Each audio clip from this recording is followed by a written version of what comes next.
परमात्मने नमः। यथार्थ गीता श्रीमद् भगवत गीता अध्याय 12। 11મા અધ્યાયના અંતમાં શ્રી કૃષ્ણએ વારંવાર ભારપૂર્વક કહ્યું કે હે અર્જુન, મારું આ સ્વરૂપ જે તે જોયું તે તારા સિવાય પહેલા ન કોઈએ જોયું છે અને ન તો ભવિષ્યમાં કોઈ એને જોઈ શકશે.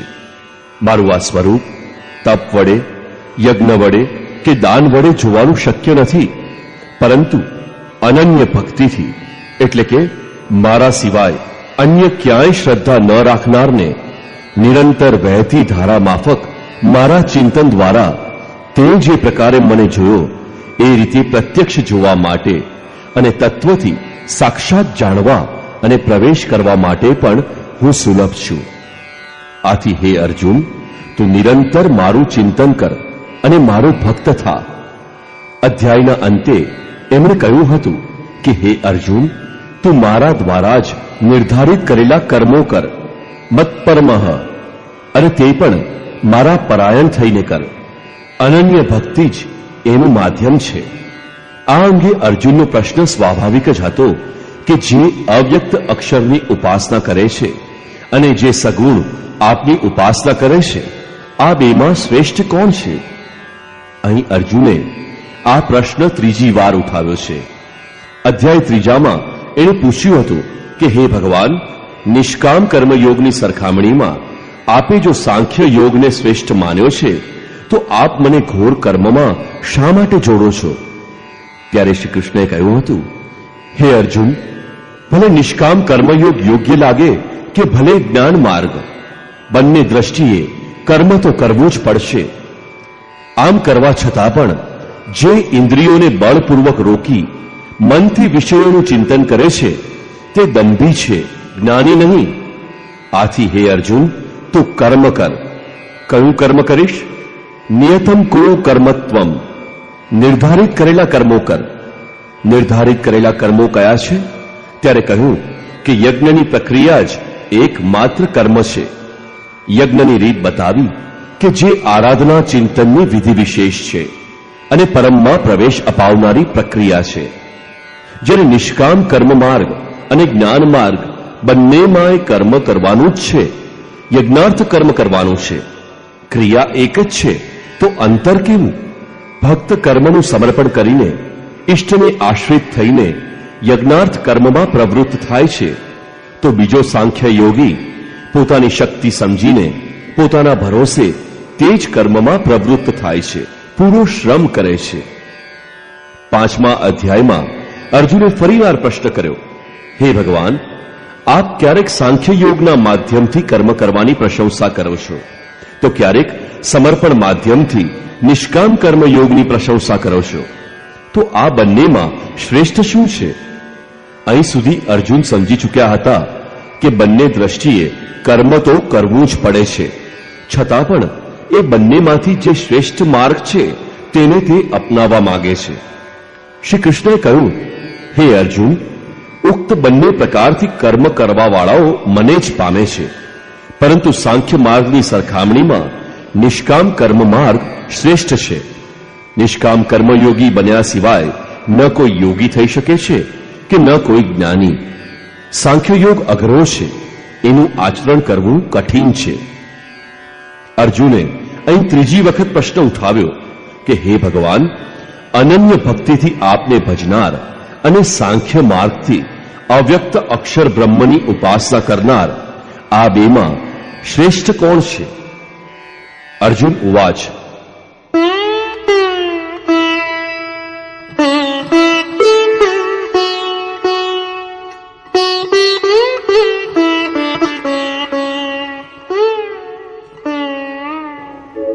एवं सततयुक्ताये भक्तास्त्वां पर्युपासते ये चाप्यक्षरमव्यक्तं तेषां के योगवित्तमाः।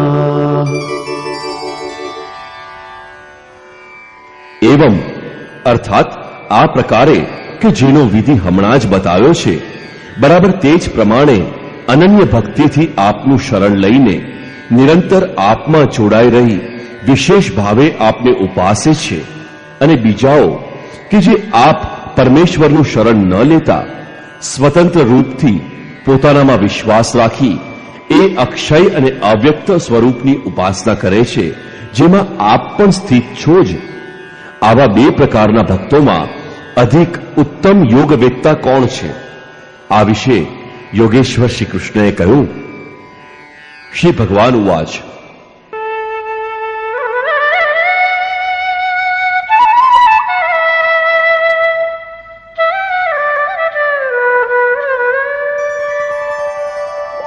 मय्यावेश्य मनो ये मां नित्ययुक्ता उपासते श्रद्धया परयोपेता ते मे युक्ततमा मता. હે અર્જુન, મારામાં મન એકાગ્ર કરીને નિરંતર મારામાં જોડાયેલા જે ભક્તજનો પરમ તત્વથી સંબંધ રાખનારી શ્રેષ્ઠ શ્રદ્ધાથી મને ભજે છે તેમને હું યોગીઓમાં પણ અતિ ઉત્તમ યોગી માનું છું. ये त्वक्षरमनिर्देशम् अव्यक्तं पर्युपासते सर्वत्र गमचिन्त्यं च कूटस्थमचलं ध्रुवम्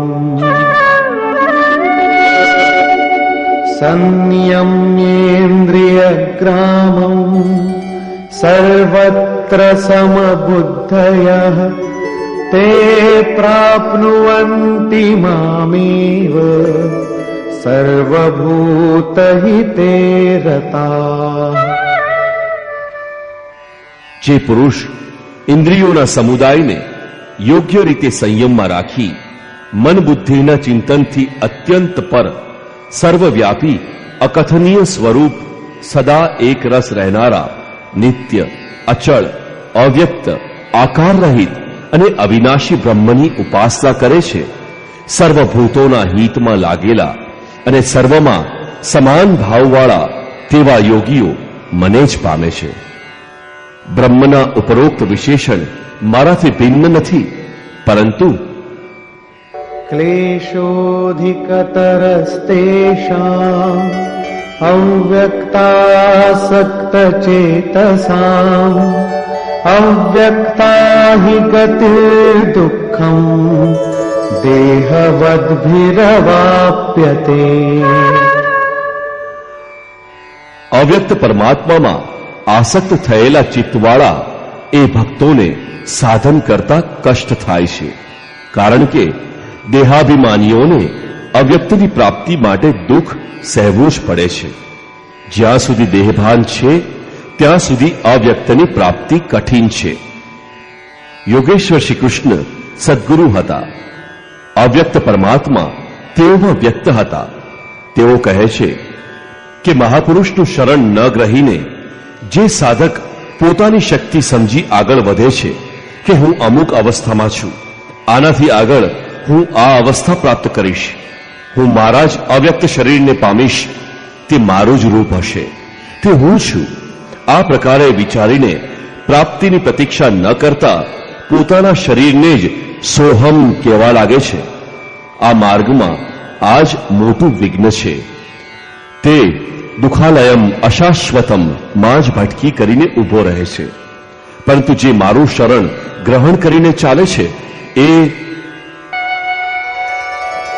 ये तु सर्वाणि कर्माणि मयि सन्न्यस्य मत्पराः अनन्येनैव योगेन मां ध्यायन्त उपासते. જે મારા પરાયણ થઈ સંપૂર્ણ કર્મો અર્થાત આરાધના મને અર્પણ કરીને અનન્ય ભાવથી યોગ અર્થાત આરાધના પૂજા થકી નિરંતર મારું ચિંતન કરતા મને ભજે છે,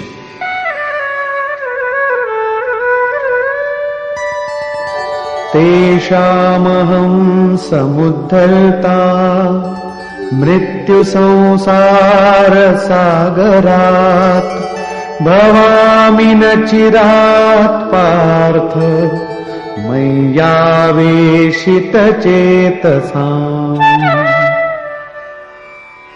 કેવળ મારામાં જ ચિત્ત રાખનારા તેવા ભક્તોને હું મૃત્યુરૂપી સંસારથી ત્વરિત ઉદ્ધાર કરું છું. આ રીતે ચિત્ત લગાડવાની પ્રેરણા અને વિધિ પર યોગેશ્વર શ્રી કૃષ્ણ પ્રકાશ પાડે છે.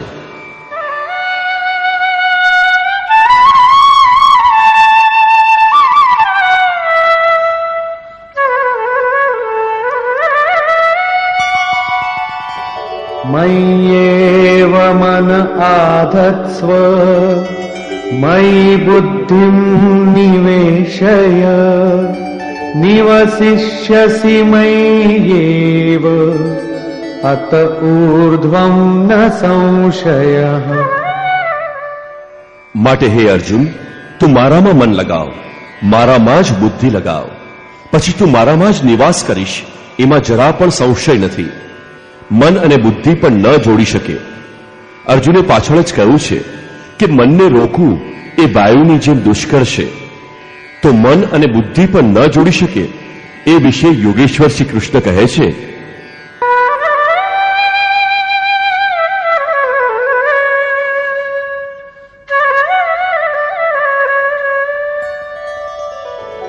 अथ चित्तं समाधातुं न शक्नोषि मयि स्थिरम् अभ्यासयोगेन ततो मामिच्छाप्तुं धनञ्जय।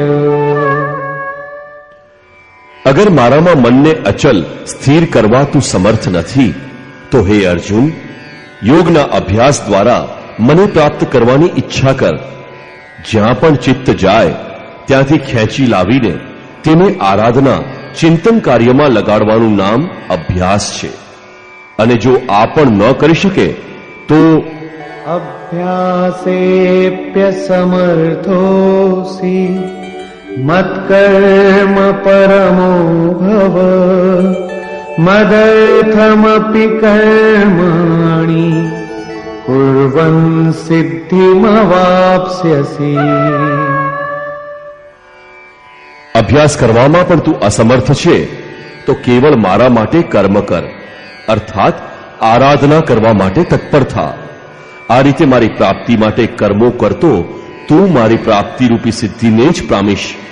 અર્થાત અભ્યાસ ન થઈ શકે તો સાધન પથ પર અડગ લાગ્યા રહો.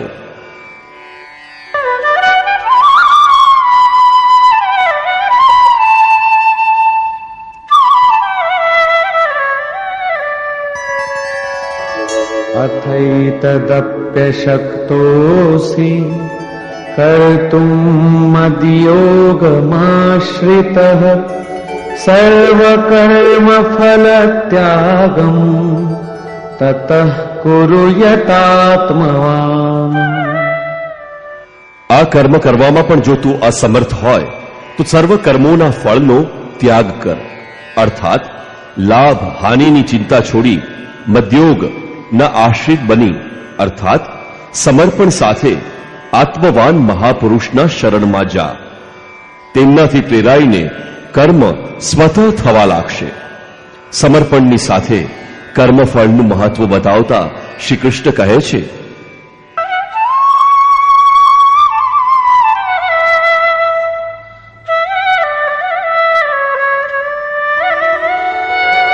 श्रेयो हि ज्ञानमभ्यासाच् ज्ञानाध्यानं विशिष्यते ध्यानात् कर्मफलत्यागः त्यागात् शान्तिरनन्तरम्। હે અર્જુન, કેવળ ચિત્તને રોકી અભ્યાસથી જ્ઞાન માર્ગ દ્વારા કર્મમાં પ્રવૃત્ત રહેવું શ્રેષ્ઠ છે. જ્ઞાનના માધ્યમથી કર્મને કાર્યનું રૂપ આપવા કરતા ધ્યાન શ્રેષ્ઠ છે, કારણ કે ધ્યાનમાં ઈષ્ટ ભગવાન રહ્યા કરે છે. ધ્યાન કરતા પણ સર્વ કર્મોના ફળનો ત્યાગ શ્રેષ્ઠ છે. કારણ કે ઈશ્વર પ્રત્યે સમર્પણની સાથોસાથ યોગ પર દ્રષ્ટિ રાખીને કર્મફળનો ત્યાગ કરવાથી તેના યોગક્ષેમની જવાબદારી ઈશ્વરની થઈ જાય છે. માટે આ ત્યાગથી તે તત્કાળ જ પરમ શાંતિને પામે છે. અહીં સુધી યોગેશ્વર શ્રી કૃષ્ણએ વર્ણવ્યું કે અવ્યક્તની ઉપાસના કરનાર જ્ઞાન માર્ગેથી સમર્પણ કરીને કર્મ કરનાર નિષ્કામ કર્મયોગી શ્રેષ્ઠ છે. બંને એક જ કર્મ કરે છે, પરંતુ જ્ઞાન માર્ગમાં વિઘ્ન વધારે છે. તેના લાભ હાનિની જવાબદારી સ્વયં પર રહે છે, જ્યારે સમર્પિત ભક્તની જવાબદારી મહાપુરુષ ઉપર હોય છે. આથી કર્મફળના ત્યાગ દ્વારા તે શીઘ્ર શાંતિને પામે છે. હવે શાંતિ પ્રાપ્ત પુરુષના લક્ષણ ભગવાન બતાવે છે. અદ્વેષ્ટા સર્વભૂતાનાં મૈત્રઃ કરુણ એવ ચ નિર્મમો નિરહંકાર સમદુઃખ સુખ ક્ષમી. આ રીતે શાંતિ પામેલો જે પુરુષ સર્વભૂતોના દ્વેષ ભાવ નથી કરતો, સર્વોનો પ્રેમી, હેતુ રહિત, દયાળુ છે અને જે મમતા રહિત, અહંકાર રહિત, સુખ દુઃખમાં સમાન ભાવવાળો અને ક્ષમાવાન છે.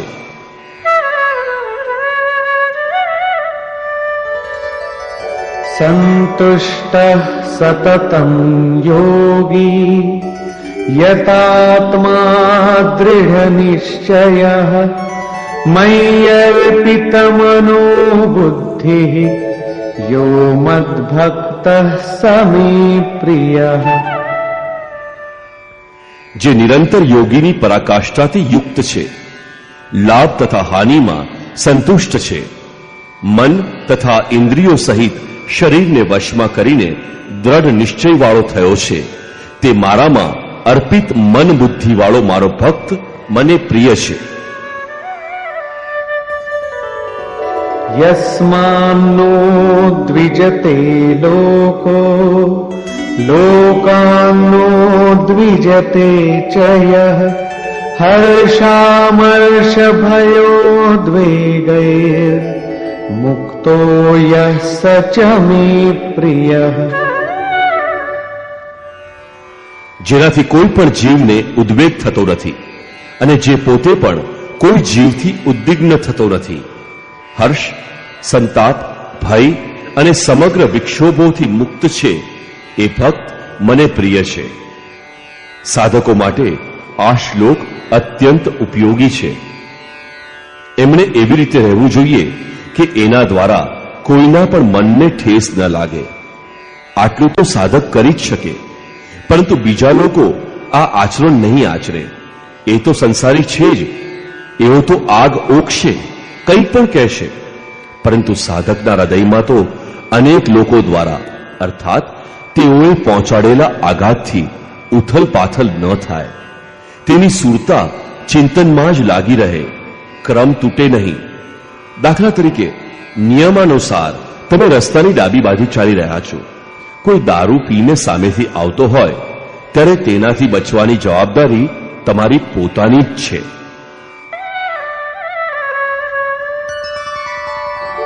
અનપેક્ષ શુચિર્દક્ષ ઉદાસીનો ગતવ્યથઃ સર્વારંભ પરિત્યાગી યો મદ્ભક્તઃ સમે પ્રિયઃ. જે પુરુષ આકાંક્ષાઓથી રહિત સર્વથા પવિત્ર છે, દક્ષ એટલે કે આરાધનાનો વિશેષજ્ઞ છે. એમ નહીં કે ચોરી કરતો હોય તો એમાં દક્ષ હોય, પરંતુ આરાધનાનો વિશેષજ્ઞ છે. શ્રી કૃષ્ણના મત અનુસાર કર્મ એક જ છે, નિયત કર્મ. આરાધના, ચિંતન એમાં જે કુશળ છે, જે પક્ષ વિપક્ષથી પર છે, દુઃખોથી મુક્ત છે, સર્વ આરંભોનો પરિત્યાગ કરનાર મારો ભક્ત મને પ્રિય છે. કરવા યોગ્ય કોઈ ક્રિયાનો આરંભ તેના માટે શેષ રહેતો નથી.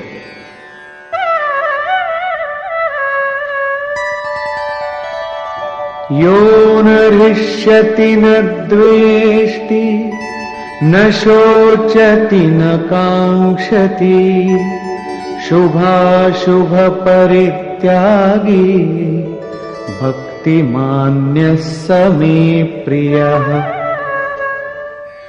જે ક્યારેય હર્ષ પામતો નથી, દ્વેષ કરતો નથી, શોક કરતો નથી કે કામના કરતો નથી, તેમજ શુભ અને અશુભ સંપૂર્ણ કર્મોના ફળનો ત્યાગી છે, જ્યાં કોઈ શુભ અલગ નથી, અશુભ શેષ રહેતું નથી, તે ભક્તિની આ પરાકાષ્ઠાવાળો પુરુષ મને પ્રિય છે.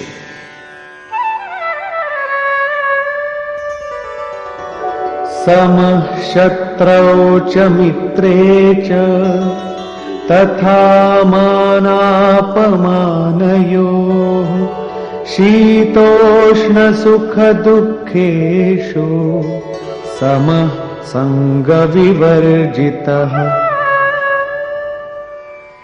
જે પુરુષ શત્રુ અને મિત્રમાં માન તથા અપમાનમાં સમાન બુદ્ધિવાળો છે, જેના અંતઃકરણની વૃત્તિઓ સર્વથા શાંત છે, જે શીત ગરમી સુખ દુઃખોના દ્વંદ્વમાં સમાન ભાવવાળો અને આસક્તિ રહિત છે, તથા तुल्य निन्दास्तुतिर्मौनी संतुष्टो येन केनचित् अनिकेतः स्थिरमतिर् भक्तिमान् मे प्रियो नरः।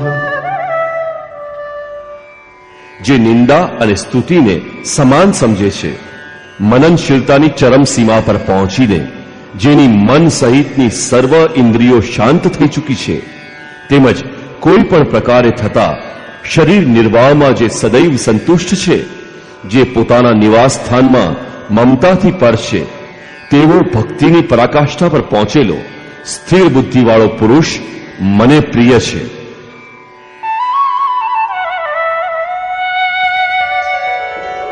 ये तु धर्म्यामृतमिदम् यथोक्तम् पर्युपासते श्रद्दधाना मत्परमा भक्तास्तेतीव मे प्रियाः।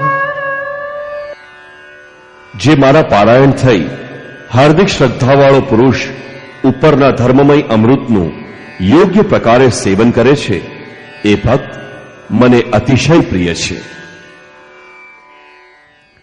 નિષ્કર્ષ.